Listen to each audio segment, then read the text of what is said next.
Satu bulan sudah bencana Sumatera terjadi, sejumlah hunian hingga perbaikan fasilitas warga terus dikebut untuk segera pulih kembali.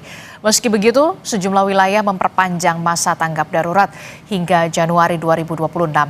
Apa yang saat ini perlu dikebut dan bagaimana alur pendistribusian agar bantuan dan pemulihan segera cepat?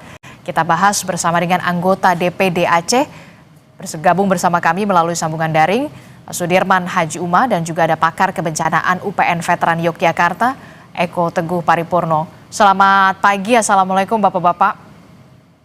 Selamat pagi, Selamat Waalaikumsalam. pagi, Waalaikumsalam warahmatullahi wabarakatuh. Iya, saudara-saudara kita di Aceh, Sumatera Utara dan juga Sumatera Barat sudah 1 bulan begitu ya, merasakan bagaimana pasca bencana, termasuk juga masih menunggu soal pemulihan, rehabilitasi dan juga rekonstruksi di wilayah terdampak bencana. Saya ingin ke DPD Aceh dulu, ke Pak Dirman. Pak Dirman, ini kan kalau kita lihat pemerintah Kabupaten Aceh Tamiang ini memperpanjang masa tanggap darurat. Apa yang kemudian menjadi pertimbangan kemudian Pemkab Aceh Tamiang ini memperpanjang masa tanggap darurat? Belum ada perubahan yang sesignifikan itukah di sana? Ya, dalam amatan saya, karena saya 2 hari yang lalu juga berkunjung ke sana dan melihat kondisi Aceh Tamiang, memang Aceh Tamiang ini satu daerah yang sangat parah kejadiannya, lumpur yang masih tergenang bahkan menutupi rumah warga. Kemudian ada 6 desa yang masih terisolir. Ada 296.376 jiwa yang terdampak. Kemudian di sana ada 38.260 kakak, 68 jiwa yang meninggal dunia, dan kemudian 23 yang hilang, sementara 6 desa yang masih terisolir. Atas dasar fakta inilah yang mungkin Bupati Tamiang lalu melanjutkan masa tanggap darurat. Karena Kota Tamiang sendiri, Kota Lintang itu masih lumpuh. Lumpurnya masih mengenang menimbun toko-toko dan itu belum pulih. Kemudian sementara listrik juga belum normal dan di pedalaman, di Sekrak, di Babo, di Sikumur itu belum pulih listriknya. Dan kemudian itu semua lumpur-lumpur itu masih mengenangi rumah warga. Nah, kemudian kalau seandainya Mbak, lumpur ini mau dibuang kemana? Mana? Iya. Karena antara lumpur dalam rumah dan di luar rumah itu sama ketinggiannya. Nah, ini persoalan tersendiri, maka banyak warga yang dominan di Tamiang itu belum bisa kembali ke rumah masing-masing. Dan kehancuran rumah itu kan hampir 70% yang ada di Tamiang sendiri. Maka bicara Tamiang adalah bicara tentang bagaimana situasi Tamiang yang sangat signifikan kehancurannya. Gitu, Mbak Lori. Oke, jadi berbicara soal Aceh Tamiang berarti sesignifikan itu tingkat keparahan dari terdampak bencana, dan ini sudah 1 bulan, bahkan tadi Anda menyebutkan ada 6 desa yang masih terisolasi. Itu artinya juga masih ada desa-desa masyarakat yang belum bisa menikmati terangnya listrik, begitu terangnya lampu begitu, karena tidak bisa teraliri listrik sampai saat ini sudah 1 bulan lamanya. Benar, Pak. Oke, nah atas dasar fakta itulah kemudian pemerintah Kabupaten Aceh Tamiang memperpanjang masa tanggap darurat. Kalau kita lihat Pak Eko, BNPB menyebut masa tanggap darurat ini bencana Sumatera ini berakhir hari ini 25 Desember. Tapi kemudian ada beberapa wilayah, salah satunya adalah Aceh Tamiang yang memperpanjang masa tanggap darurat. Apa yang Anda baca dari sini? Ini sudah 1 bulan lamanya. Iya, makasih Mbak. Jadi penetapan berakhirnya masa tanggap darurat itu memang seharusnya didasarkan pada indikator di lapangan. Jadi bukan hanya sekedar hitungan kalender berapa kali 14 hari itu, 1, 2, 3 misalkan. Oke, kalau kita melihat dari indikator yang tadi disebutkan oleh Pak Dirman, realitanya ada yang tersorir, kebutuhan air bersih, kesehatan juga masih belum semuanya merata, aksesnya juga belum. Saya pikir perpanjangan masa tanggap darurat itu malah sebuah kebutuhan, sebuah keharusan gitu ya. Nah, pilihan lain memang ada masa transisi darurat ke pemulihan. Status ini yang memungkinkan bisa dipilih ya selain memperpanjang gitu.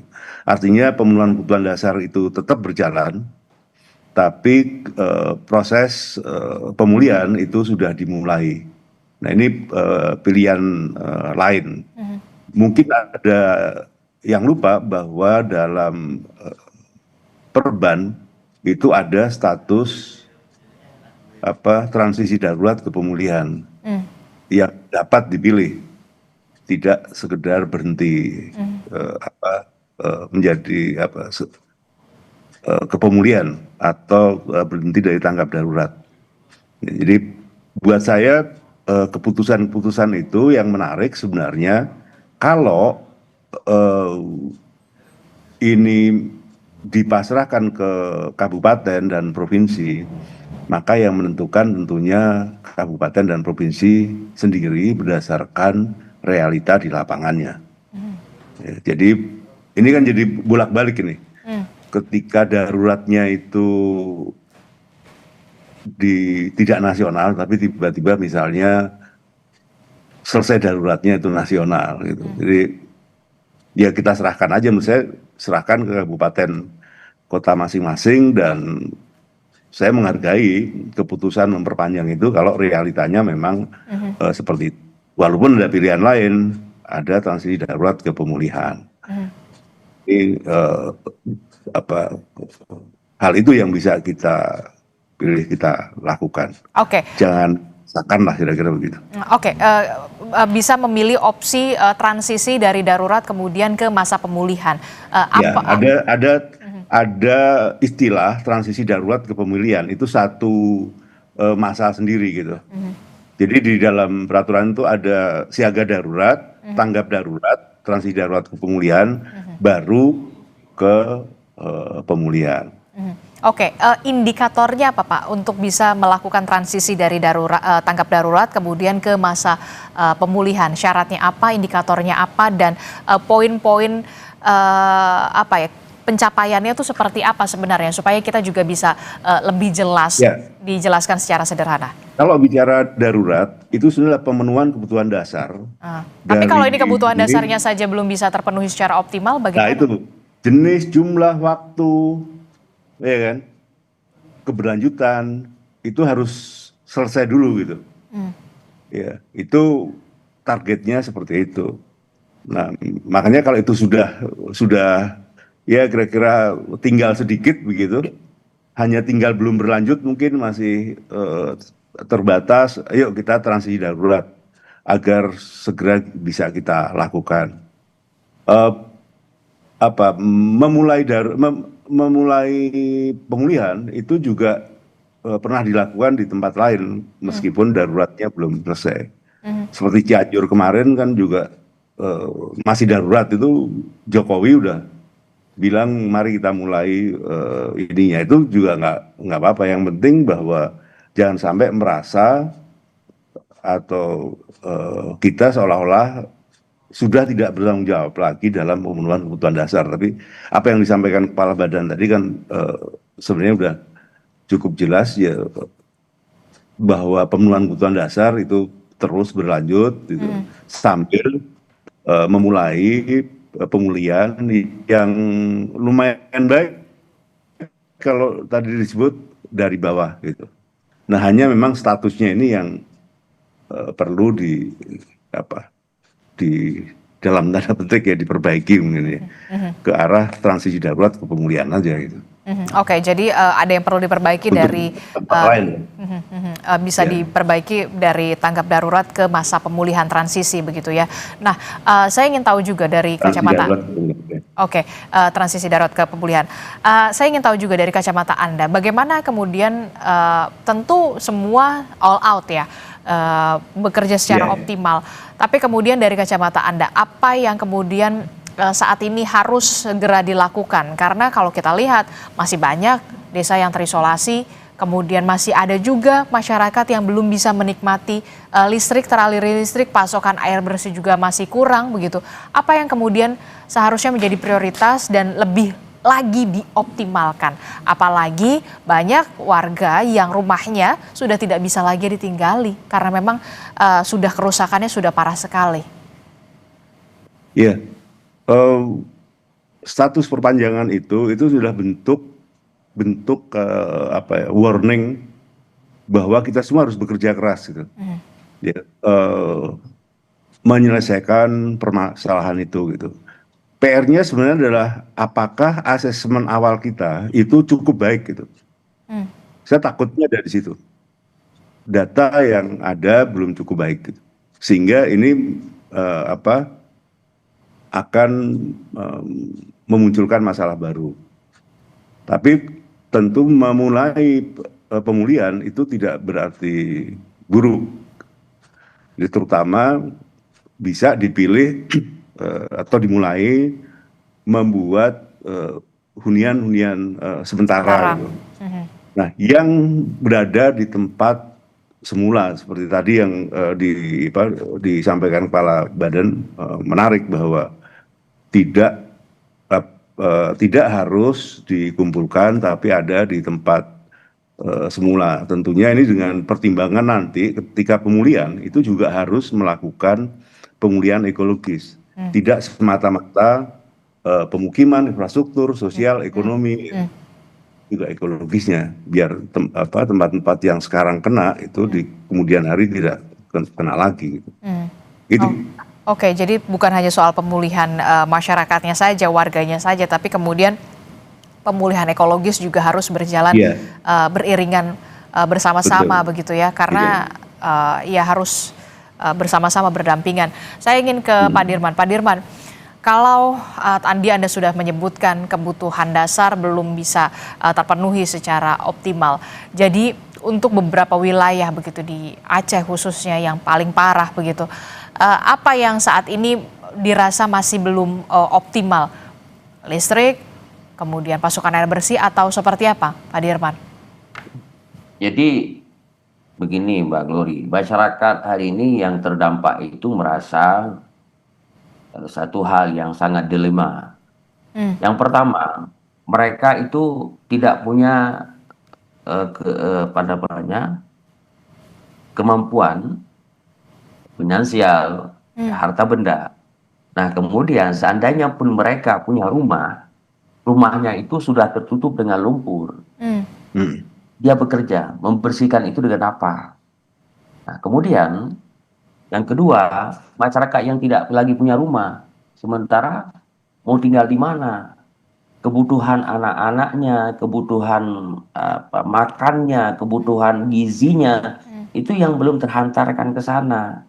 Jadi ini memang di dalam waktu penetapan darurat kebencanaan ini kan yang selalu disasarkan kebutuhan makan. Itu saja dalam lini itu berputar di situ. Sementara yang lain kita belum melihat progres tentang bagaimana penempatan mereka, air bersih, kemudian bulldozer masuk ke kampung ya, membersihkan lumpur di rumah-rumah warga. Itu belum kita lihat progres ke sana. Jadi masih seperti awal. Saya lihat masih seperti awal. Jadi yang ada hanya beberapa warga yang coba membersihkan toko-tokonya, rumah-rumahnya. Itu pun percuma karena tenaga mereka tidak semampu mesin yang bisa mengerok lumpur sedalam kan penuh, kemudian di luar rumah lagi. Kehadiran pemerintah ini penting. Bagaimana pemerintah hadir ke setiap rumah dengan membersihkan lumpur di rumah mereka. Katakanlah mereka yang punya rumah yang masih bisa ditempati, ya. Tapi ini kan belum dilakukan. Jadi masyarakat kalau berjuang sendiri-sendiri, jadi masyarakat hari ini kan di kamp-kamp pengungsian juga masih, di tenda-tenda pengungsian masih. Dan masyarakat ya sangat tidak layak karena apa? Kebutuhan anaknya, susunya, kan bayinya, kemudian di situ juga angin. Kemudian sebentar lagi kan Ramadan. Ini kan butuh kehidupan yang layak lah. Nah, coba Mbak lihat itu kehidupan masyarakatnya macam mana itu di gubuk tenda semacam itu. Dan itu real hari ini. Maka bagaimana percepatan yang dilakukan oleh pemerintah dengan kolaborasi dengan pemerintah daerah. Nah ini Mbak yang saya belum melihat ini. Nah ini seharusnya kan tidak perlu terjadi kan sudah sebulan. Nah, jadi kita seperti apa kata Pak Paripurno tadi, kita harus memang semua bertekad itu harus memang punya progres untuk menyelesaikan ini. Nah, tapi inilah kenyataannya yang kita lihat hari ini. Saya khawatir apakah kabupaten mampu ini, ya, apakah kabupaten mampu menyelesaikan ini? Saya rasa tidak akan mampu dengan infrastruktur yang rusak, belum lagi dengan apa namanya, dengan kehidupan masyarakat yang layak, baik perempuan, ya, air bersih, dan itu sangat tidak terjamin di kami yang itu saat ini, Mbak. Oke, jadi pemerintah daerah juga menunggu dan juga berharap begitu dengan adanya pemerintah pusat kolaborasi untuk melakukan percepatan supaya kehidupan dan juga penghidupan bisa kembali pulih dari masyarakat yang terdampak. Nah, kalau Pak Eko kita lihat ya, kehadiran dari pemerintah pusat dalam hal ini untuk bisa berkolaborasi bersama dengan pemerintah daerah untuk bisa segera melakukan pemulihan, setidaknya hunian sementara, kemudian untuk menuju ke relokasi ya, mungkin untuk bisa kembali membangun lagi hidup mereka begitu. Perlukah kemudian kita belajar dari tsunami Aceh pada tahun 2004 silam begitu? Ada badan rehabilitasi dan juga rekonstruksi kala itu yang punya blueprint yang jelas begitu untuk bisa membangun kembali Aceh dan juga Nias kala itu. Iya, Mbak, memang